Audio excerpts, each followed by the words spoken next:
Hi, I'm Darrin Peppard. Welcome to the Leaning into Leadership podcast, the podcast dedicated to today's hardworking leader. Join me every Sunday for leadership insight, inspiration, and a little pep talk to keep you rolling down your road to awesome.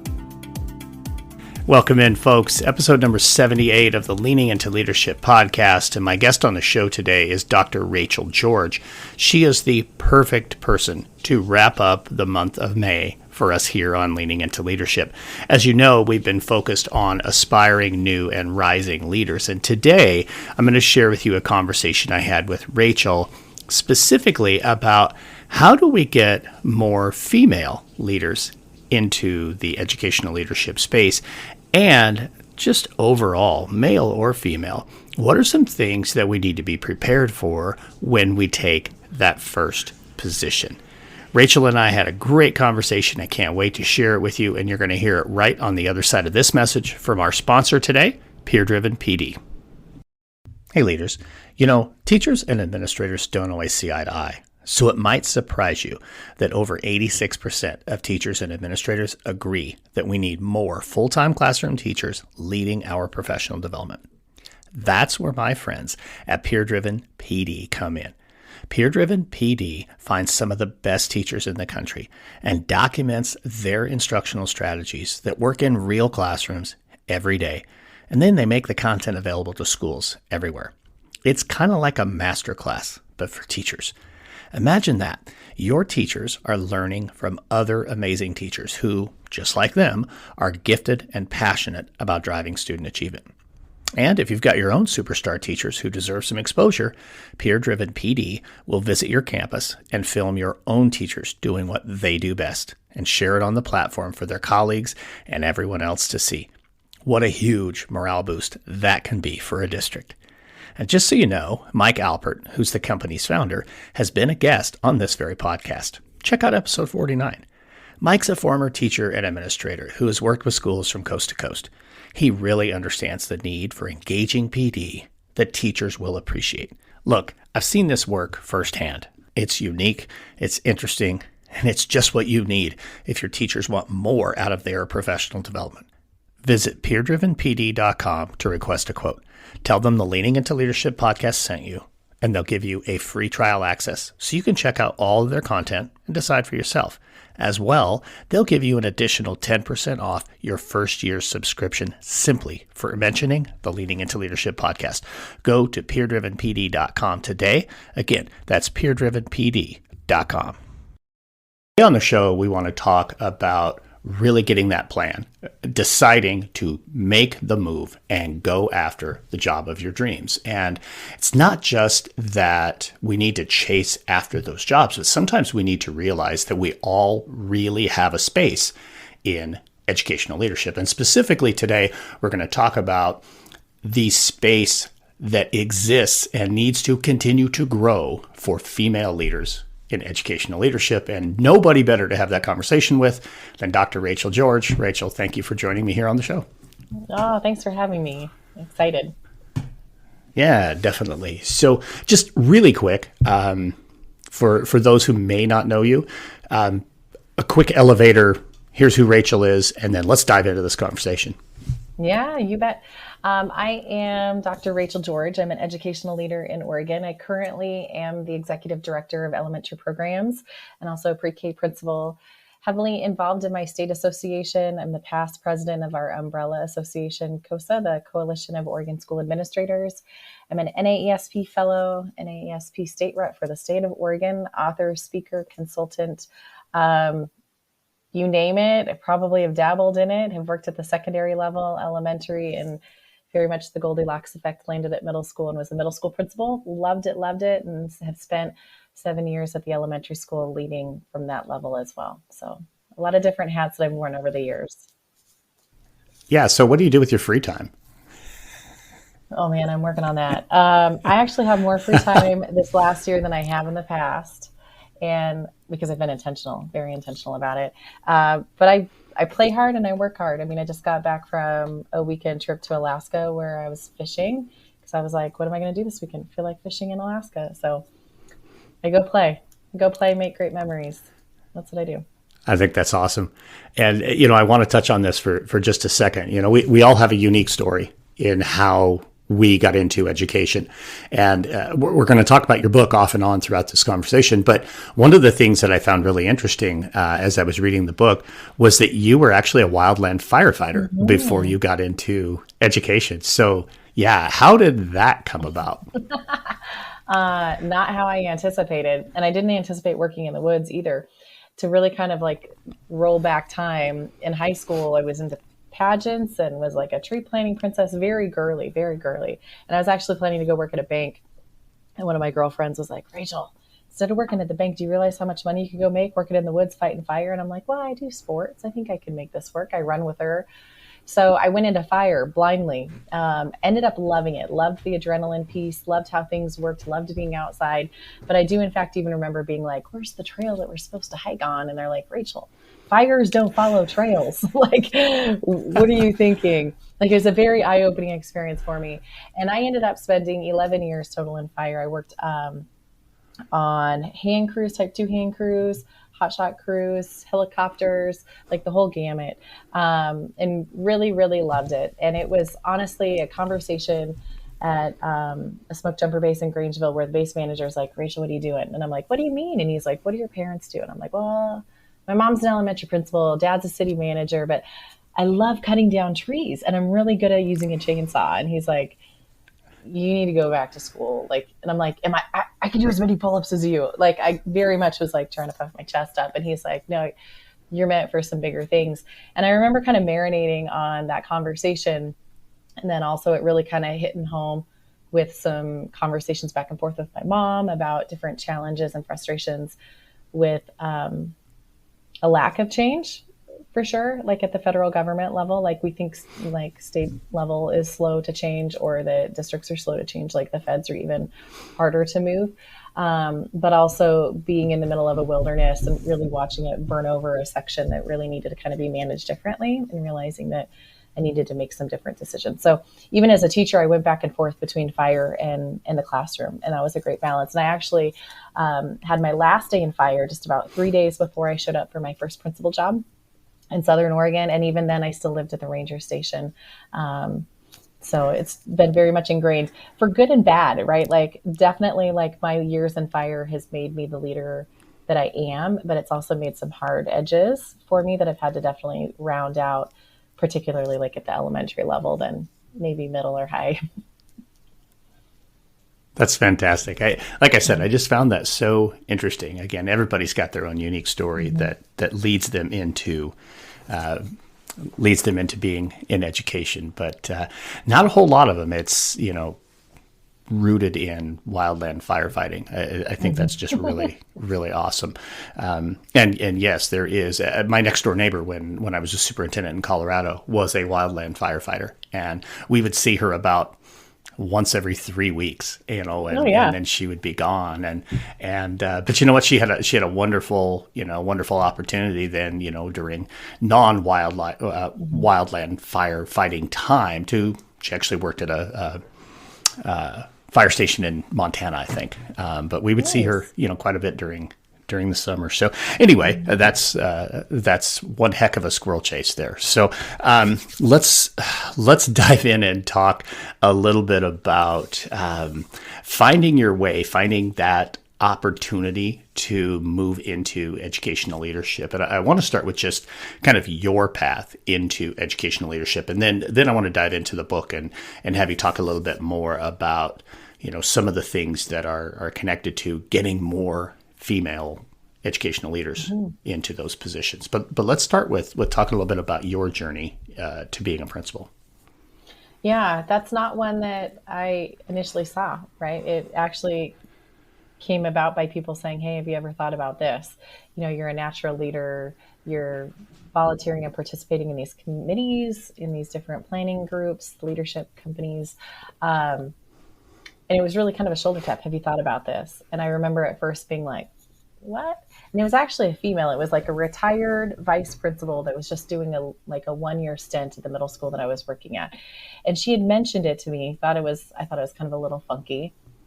But then she went and talked to the principal who I had known for a really long time. And he's like, Never thought of that. So it was fascinating, two parts. One, that it took a female kind of shoulder tapping me and saying, hey, have you thought about this? And almost kind of giving me permission to dream. But then the second piece was, I also found it fascinating that the current administrator, who was a male, who's known me for a lot of years, was like, you're right, she does do that. I hadn't thought about that, which kind of gave me a little bit of a pause. But I mean, water under the bridge, still a very good friend of his, and helped me grow a ton professionally. But definitely had folks that saw something in me and then helped create some opportunities. That opened up an opportunity for a dialogue of experiences, opportunities, and tasks to be able to help develop and cultivate that leadership. I was super fortunate enough to be able to work in the front office multiple times throughout the month, almost on a weekly basis, filling in for folks when they were gone for meetings, and just learning that skill set on the job, right? And being able to do it while I was still teaching.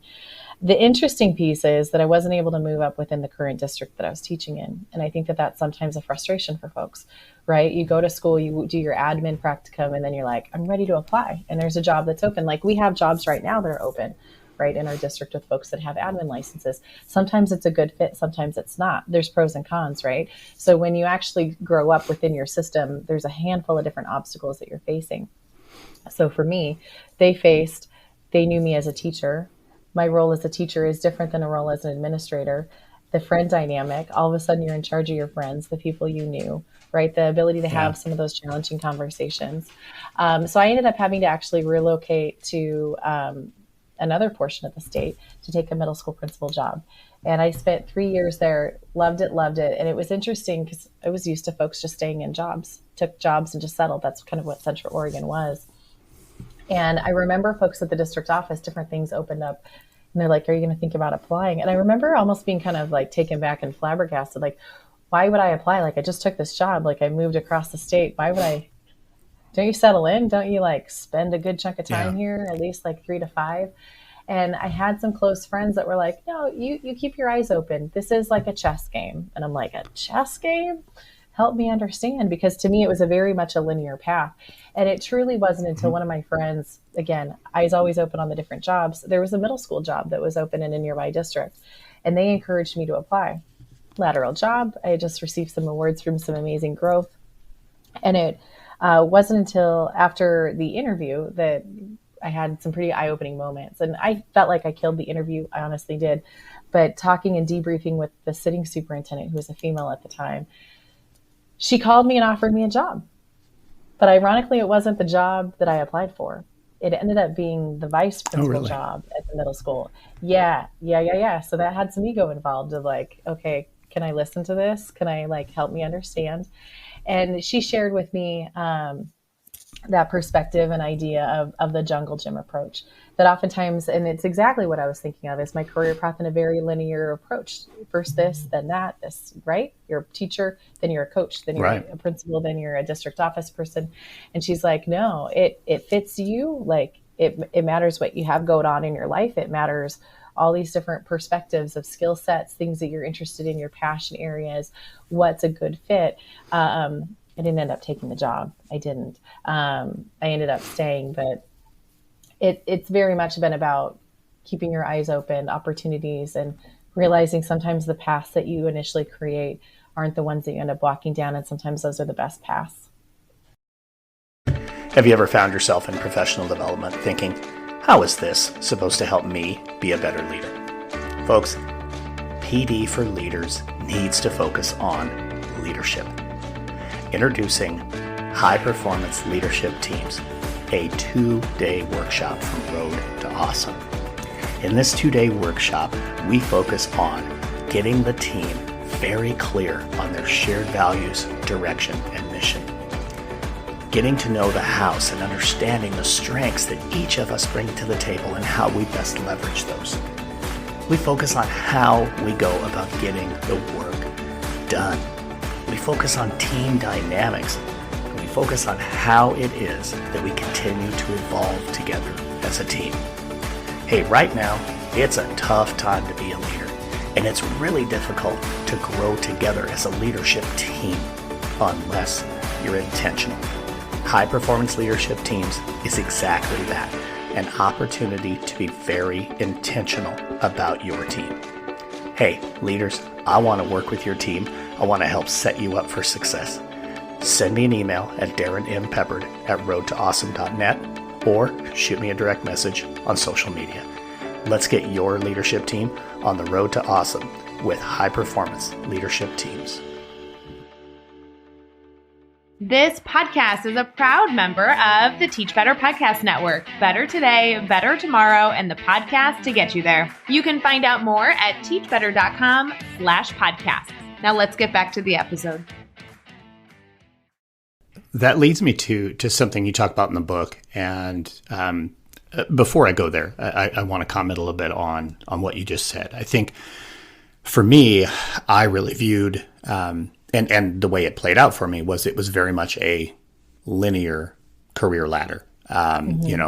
Middle school teacher, then high school teacher, junior high school coach, high school coach, assistant principal in charge of discipline, then to assistant principal for curriculum, then to principal, then to superintendent. So often I think we view it as just this linear path. This is the way up. And once you reach that pinnacle position, you're probably not going to go back down, or you probably wouldn't go from principal to assistant principal or something like that. But in the book, one of the things that I thought was so interesting was a comment that, and we were talking about this just before we hit the record button, but no matter how happy you are, reflect on your career goals, because there's always potentially an opportunity out there. You just got to keep your eyes open. So maybe, I don't know, riff on that just a little bit. Hands down. And, my dear friend and my co-author of She Leads, Miley Stolen, I think that what she's going through right now is very, very perfect for this scenario. She was a secondary director in her school district, the same school district that she was a high school principal at. She loves Lincoln County. She literally is probably like the informal mayor of Lincoln County and bleeds their colors. It's amazing. And it's a county district, so there's multiple high schools. But she's been very, very happy as a secondary director and athletic director for the entire district. And she just recently applied and took the leap to become the next superintendent of that district. I know that she loved her job. She's very young. We know the life expectancy of superintendents. We know the challenge of superintendents right now within the educational field. There's not many folks that are signing up for it, right? Like many folks are actually running the other way. And she loves her job, and she has kids that are in school. And so I know that she loves it, but she also knows that she's meant for bigger things and for greater things and a larger impact. And so she's definitely taking that leap and that opportunity as her superintendent retires to step into that space and to really lead authentically with who she is and what she believes Lincoln County can be. And I'm really, really excited to watch her journey and to see that as that progresses and grows, because she's going to do some amazing, amazing things. That's really cool. And congratulations to her. I mean, that's going to be a lot of fun for her. And to be able to do that in the same district, I think is really something that's exciting for her. I want to ask you about this. Again, back to the book, I'm reading through, and there's a point in time where you leave the middle school and you're headed to be an elementary school principal. And certainly something different. There's huge differences between being a secondary administrator and being an elementary administrator. A lot of similarities too, but definitely there are some differences. But here's where I wanted to go with this. This entire month, I've been focusing on the podcast around supporting new leaders, rising leaders, and aspiring leaders. So often when we move into a new position, we're given a directive that's very similar to the directive that you were given. Go fix it. So when you hear go fix it from your superintendent as you step into this elementary role, what went through your mind? What were some of the steps you took? And what are some do's and don'ts that you can share with people who are going to get that same directive as they launch into a new job? Yeah. Well, great question. For starters, I want to loop back to something I said earlier. Remember the good and the bad that being in fire created. Yeah. The bad piece is that there's some bluntness and there's some sharp edges at times to my leadership that are much softer now, 12, 13 years later. But shifting from the middle school to the elementary, those sharp edges were much sharper than I anticipated. So that was a big learning curve in how I communicated and how I functioned, not only with just body language, but tone, tenor, and pacing and cadence of how I spoke. So that's just some words of advice if you're making that change from one level to another, that teachers and school systems at levels have kind of their own personality. So just be cognizant of that you can't lead uniformly in one spot. So, but that aside, directive, right? Fix it. So one, I knew it was bad, but I didn't understand it was that bad. I knew some of the different backstory dynamics. And also for perspective, like I did a school turnaround at the middle school that I was at. So that was my wheelhouse, like school improvement, school turnaround. I wasn't expecting a school turnaround at the elementary school that I was going to. And also I wasn't expecting a staff that was ready to have like a complete mutiny occur. The person had been there for only a little bit. They didn't remember much of it, the staff, because it was like, okay, fix it. But what parts need to be fixed? And nobody could articulate that. So imagine like you're given a mission, a task, and you're like, I don't even know the roadmap. Yeah. I don't know what happened. I don't even know how we got here. It's probably like, what's that show, like Lost in the Wilderness or like Lost and Afraid or something like that, like literally like We're Hunger Games. I'm plopped into the middle of nowhere and it's like, don't die, right? Like stay alive and your face will flash if you die on the screen at night or something. Who knows? So like I knew the task, right? Like fix it, fix the culture, fix student performance, which is a huge deal in our district. So to really be able to triage it, like going back and talking to staff, I'm like, what happened? And they're like, I got PTSD, Rachel. I don't remember. It was a terrible year. So we spent a huge amount of time really identifying what our mission and vision is. What is it that we believe to be true about education? What is it that we're doing all the time? Where are we spending our time? Does that align with our mission and vision? Together and collectively, we agreed upon that we knew that we could grow all kids, regardless of where they came in at, that we could grow them high, medium, low, doesn't matter their background. We knew that if we could get them to school, they could grow. Well, okay, sweet. What are we going to grow them in? Well, we believed as a staff that we could grow them academically, we could grow them behavior and social emotionally, and then also we can make sure that how do we get there? How do we get them to grow? Well, we need to make sure that they're attending, so that attendance factor. So we focused on the 3 A's: academics, attitude, and attendance. And then we did list everything that we did on chart paper throughout the room. And then we were like, how does this connect back to that work with the 3 A's and growing all kids? Does it? Does it not?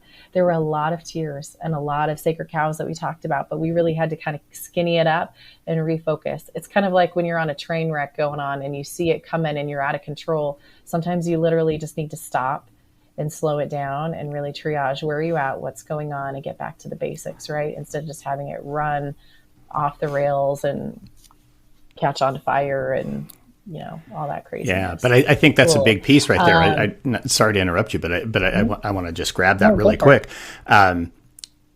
That's, I think, a mistake that a lot of, especially early career leaders make is, let's just keep going. Let's just go even faster, fix it. I got to do it now. I need to do that yesterday. Slow down to go fast is what I hear you saying. Way slow down. And, even looking back, I was much slower at the elementary level making changes than I was at the middle school. And even now, being a couple of years removed from that, I probably would have gone slower. And even looking and coaching other school administrators across the nation, that buy-in and that collective conversation and dialogue about what you're doing and why you're doing it is imperative. You have to have that foundation. Even when you're given like district directives, which I've given them. I've given district directives. Hey, this is what we're doing. Okay, awesome. But then as that sitting leader, you need to be able to process and like filter that through. How can I deliver and hit the mark on that? How can I facilitate and help support my staff to get there? What conversations do I need to have in order to get that next step in that same direction? Because it's a challenging spot as a principal. You truly are. You're responding and leading your staff, which each staff is unique, right? And it changes and ebbs and flows every year, depending on your staff dynamics, depending on initiatives, depending on your kids that are coming in. And then on the other end, you have your principal, or not your principal, but your like principal supervisor, your district office or your superintendent that you're answering to, that has a whole different set of expectations.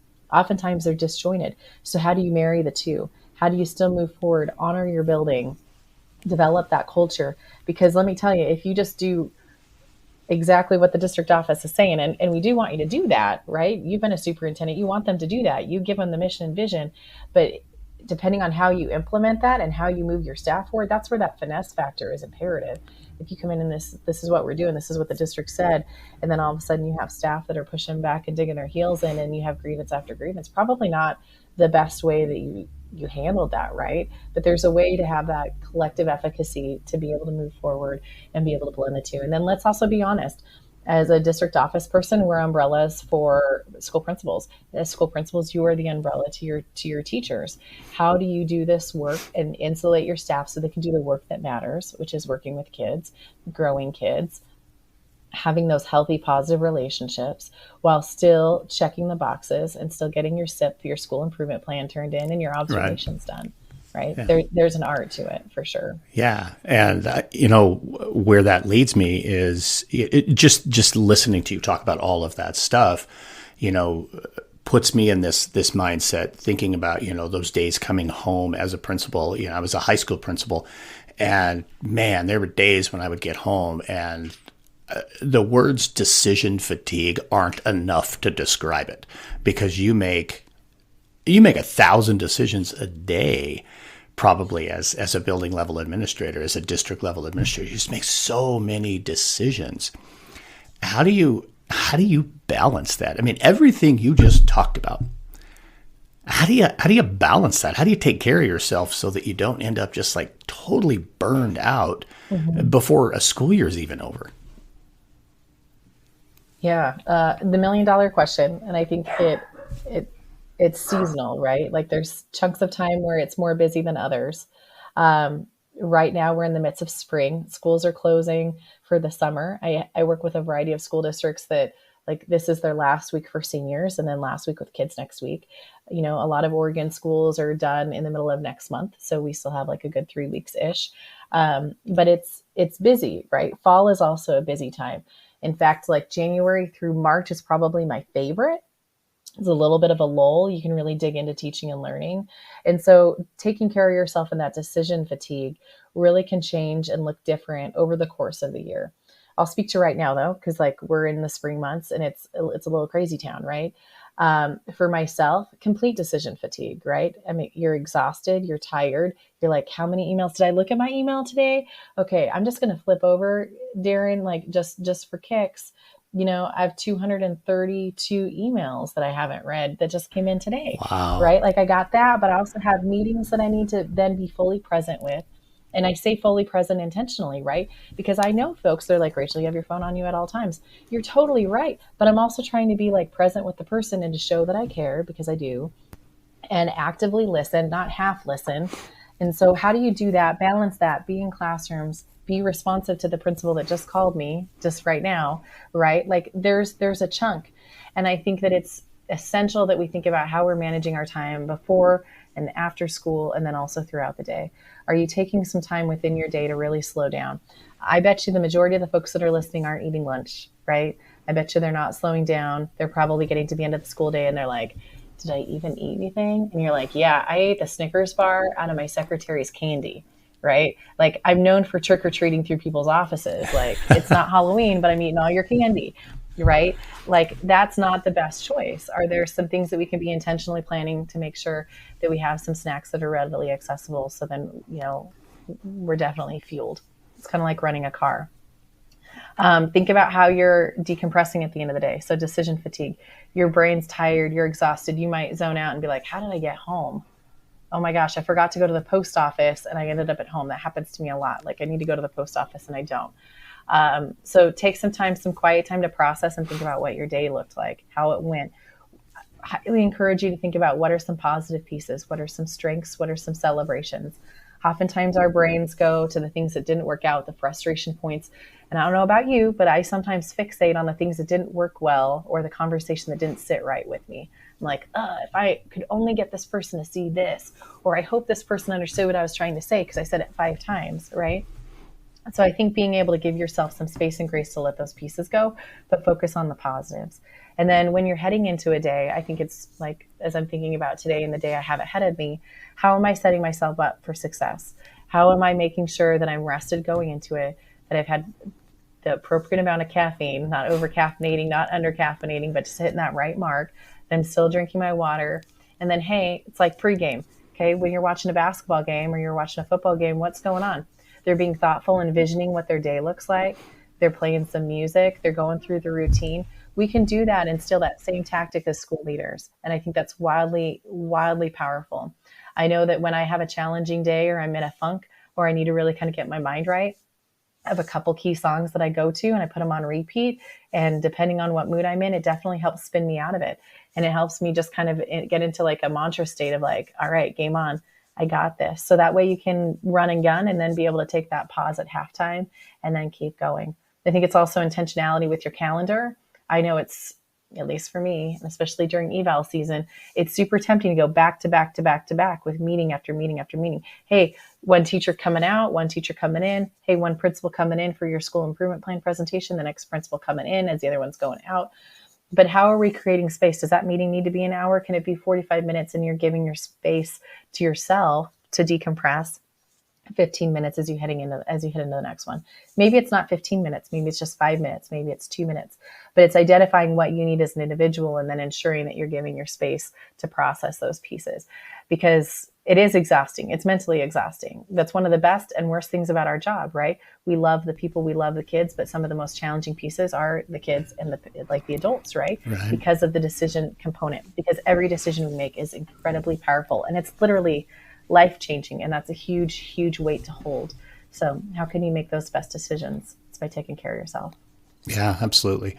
That's listening to you talk about that. It made me reflect on my principal time, and the number of times that I ate standing up in the hallway, or it was 2:30 and it dawns on me, hey, I haven't eaten anything today. Maybe I ought to eat something. And I love the analogy of trick or treating through the offices, because I was really good at that.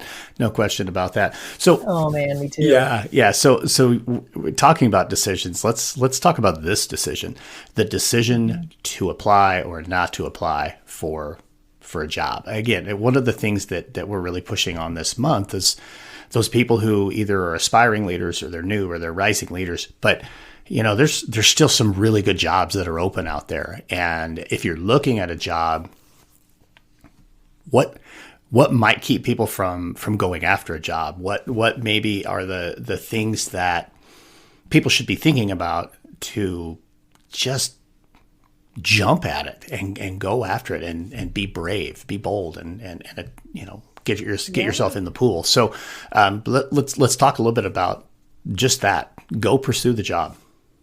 Yeah, completely. Well, I think let's start off by saying there's still a ton of jobs open, and there will be across the nation all the way up until school starting. And then even after school starts, there's going to be still a ton of jobs. There's a lot of movement, a lot of changes occurring in education. And I think you just never know. So I think you need to constantly keep your eyes open. The other piece of encouragement I'd offer is that if you want to lead and you want to be a leader within the education world, there's space and there's an opportunity for you. You just have to be open and you have to be able to look for it. Maybe it's not in the exact location that you want, but it exists out there, whether it's in your building, whether it's in a different part of the state. And who knows, it actually might be the best fit for you. And I think back on my career path and journey, I was expecting and wanting to stay in the same location. But I really had to open my mind to, if I really truly want to do this work, where do I need to go? And it ended up being the best 3 years of my life. I've learned so much from there, and there's so many lessons that I've carried with me, so many friendships that I've continued to manage, maintain, that it was very, very life-changing. So when I think about different jobs and different opportunities for all of our listeners out there that might be like, I think I might want to apply, or this job is kind of like, pulling at me a little bit, I'd encourage you to apply. And it's also interesting, I want to just put out there that depending on if you're a male or a female, you're going to approach that job description very differently. So I have a lot of girlfriends, and there's also a lot of research around this, that we'll look at the job description and we'll go item by item and we're like, can I do that? Yes, no. And you're almost like checking them off. And then even if you checked it off, you're like, but how good am I at it? I have a little experience with it. And what it's been found to be is that women often don't put their application in, or people from minority backgrounds. if they haven't hit all of the different criteria pieces because they feel like they're not adequately qualified for the position. Flip side of it is that there's been research that's been done where men often look at the job description and they're like, that job sounds interesting. Might as well give it a whirl. Worst they can say is no, right? Like I'm looking at the pieces and I'm like, I can do about half of it. I'm sure I can figure out the rest of it. So just by nature of like putting your application in or not putting in your application, like you're either choosing to like throw your name in and participate or not. And by not even throwing your name in, you're rejecting yourself before you even get started. The worst thing they can say is no. And saying no is not going to hurt anything. It truly is not. You're not going to lose anything. Some of the best advice that was given to me was like, Rachel, go apply for every job. Take every interview for every job, because that's going to be practice and feedback for you. So when you do get that dream job, which you maybe realize or don't realize, you're going to be prepared. You're going to have the skill set. You're going to know how to rock the interview. You're going to know how to rock the paperwork. It's all going to be done. Instead of waiting behind the curtain for that right moment and practicing in private. No, we're just going to go continue to practice, because not getting the job is not an example of failure. It's not failure at all. It's going through that process to learn and to grow and to find that right fit for you. It truly is. So throw your application in. You're not going to lose anything. If they say no, it's okay. It wasn't the right fit. There's a reason. And if you keep getting that roadblock put in, reach out to a dear friend or one of us, and we can have a conversation about like, okay, let's talk more about this. What are some different themes? How are you answering these? You know, what's your approach with this? In fact, I did have a friend that did that. They were like, Rachel, I can't get a job. What do you mean? You're a great leader. Well, I just get feedback that my interviews are bad. Tell me more. Okay, well, when I was interviewing with like a whole high school admin team, I said I wanted to be really collaborative with teachers and all these pieces. But then the admin team was like, no, I need you to be more definitive and be able to make hard decisions. So then they turned around and went into an interview panel that had a bunch of teachers on it and like community members. And then they used the feedback from the admin team about being more definitive and not caring. And they didn't realize that like the dynamic within that interview committee is so vital for how messages are conveyed and viewed that they ended up like botching that interview.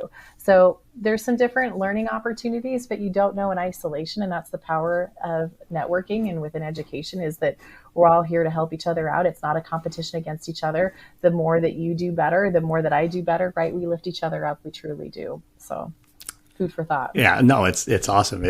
One of the best pieces of advice I ever got, very similar to what you just talked about. Somebody told me once, I was debating on whether or not to apply for a job in my hometown, actually at the high school where I graduated. And the person said to me, throw your name in the hat. There's no decision to be made unless they offer you the job. Otherwise, you're just looking to advance yourself. You're looking to grow and take 100%. The opportunity. Yeah, absolutely. So folks, 100%, just listen to Rachel here. Throw your name in the hat. You never know what's going to happen. So, Rachel, our time is starting to wind down on us here. So I want to get to the last question I ask everybody here on the podcast. And then I'm actually going to loop back and let you talk just real quick about where people could find the book. But this is the Leaning into Leadership podcast. So, Rachel, what are you doing right now to lean into leadership? Love that question. I would say that I'm working on being present, being responsive, and also making sure I'm taking care of myself. I've gone through a lot of just personal stuff that's impacted professional things over the last year or 2 years, and just really ensuring that I'm a balanced leader. Jessica Kabine talks a lot about this all the time, and I'm a huge fan of her in her new book that has come out. And I think it's imperative. I think that we're grinding and grinding and grinding as educational leaders, and there's a huge burnout factor. And I'm really, really adamant that we really need to make sure that we're taking care of ourselves. I've had some different things happen in my life where I've observed folks that literally die and they're replaced the next day, right, within education. And I think we often give our souls, and I know this isn't a popular thing to say, but we give our souls and heart and our entire life over to education. And I completely understand why, and I agree, and I do the same. But we also have to make sure that there's a boundary where we're not sitting on our deathbed wishing and regretting that we maybe spent more time making memories or having family time or building relationships outside of our work. Because again, the school bell is going to ring tomorrow and someone else is going to be in that spot. So make sure that you're taking care of your health, making sure you're taking care of your mental health, your physical health, and that your relationships, because you truly need to be a well-rounded leader to be successful. And that's not something your boss will tell you to do. Hopefully they do. I have one, and they do exist out there, but oftentimes it's grind harder, get the work done, but you need to take care of yourself first. Yeah, absolutely. I love that. So the book is She Leads, The Women's Guide to a Career in Educational Leadership. Where do people find this? A good old friend, Amazon. You can get She Leads, The Women's Guide to a Career in Educational Leadership on Amazon. You can also get it on Dave Burgess Consulting, DVC's website too as well. So direct link on there. Awesome. And how do people get in touch with you? Yeah, I am on Twitter at Dr. Rachael George. Rachel is Rachael. It's a little bit different of a spelling. And then I'm also on Facebook for Rachael George as well. So lots of different ways to connect. Awesome. Appreciate it. Thanks so much for this conversation today, folks. Just a whole bunch of great stuff there. Make sure you get out there, grab a copy of that book. And if you're not already following Rachael on those social media platforms, make sure you do that. So Rachael George, thank you so much for joining me here on Leading into Leadership. Thank you. Have a great day.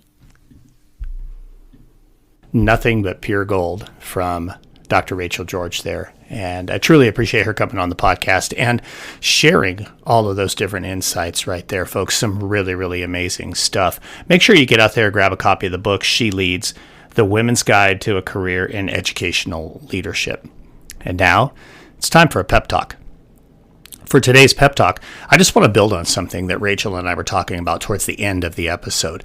And that is, you cannot land a job if you don't apply. Folks, you've got to be willing to put yourself out there, to take the risk, to take a chance. I love how Rachael talked about that so often, we get ourselves like a little bit closed-minded and thinking that we have to be in a certain place for a certain amount of time. Folks, you've got to be willing to take a look. No matter how happy you are in your career, there's always some opportunities that you should be at least taking a look at. So put yourself out there. Apply for the position. If you're looking at one right now and you're thinking, man, I've really been debating, just go for it. There is no decision to be made until they offer you the job. So get out there, take a shot, folks. Thank you so much for tuning in to the Leaning into Leadership podcast.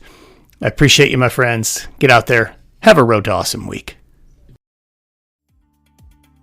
Thank you for listening to the Leaning into Leadership podcast, brought to you by Road to Awesome. Don't forget, click subscribe, give a review, and share this with somebody who might also enjoy leaning into leadership.